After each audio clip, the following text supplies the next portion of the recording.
đồ là cần cá lóc đồ na thiêu cần để đồ nè bội tin nè cái rồi đấy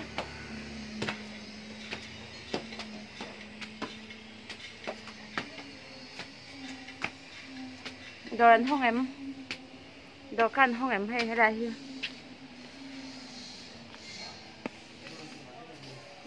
anh ấy để đơn nghe để đơn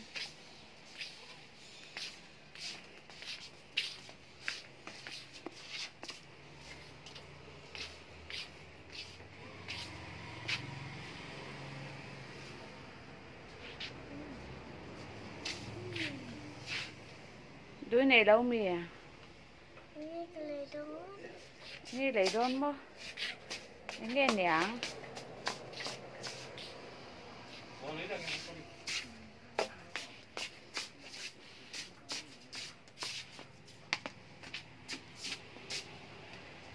đây tôi sẽ lâu mì à các thầy nghe à cashew nut mà ole cashew nut khá lấy rồi chút rồi nghe ole đồ ra tụi này tụi anh đón xem vắt lẩu thì để thấy vắt lẩu à cashew nut chơi lấy tụi là sáng này chứ nào tiệp mà năng mà nào tiệp mình khát tụng nghe khá sang sáng mình đồ mới tiệm cột tê khá em về này cột tê nó ôi tê khai mềm ôi khai cột khát thì chào rồi đấy tí nhá cột tê hi mềm thì anh ơi ta xem bộ ống nhà ấy nào ui ha chưa tụi ông đi tìm vậy nên bỏ lén tất cả tí lâu ra vậy nên phải bỏ lén trồng đông cả ôi hao lầu ơi nào té trồng cái gì kha coi về thì bỏ lén ơi coi ăn mình con ơi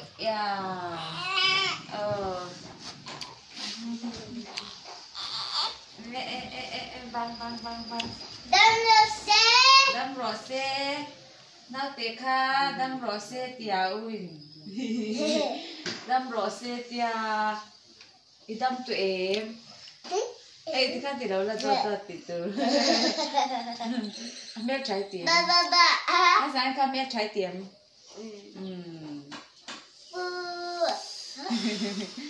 thì u tiền anh tụi ông mới tiền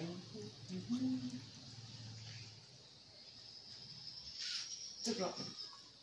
anh đâu kia mà đi số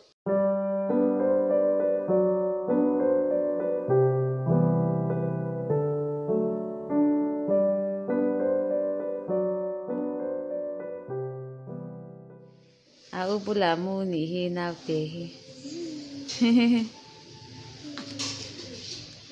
nào tê kha hả mà nha anh nuôi em hẳn em xin tê nào tê kha nuôi em anh nuôi đi anh nuôi mà nang mà nào tê nghe mẹ trả nang mà nào tê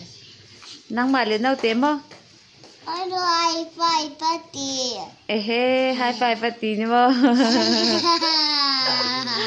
nào tê high five party mo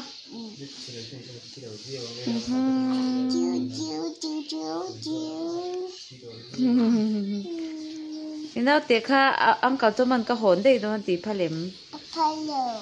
mà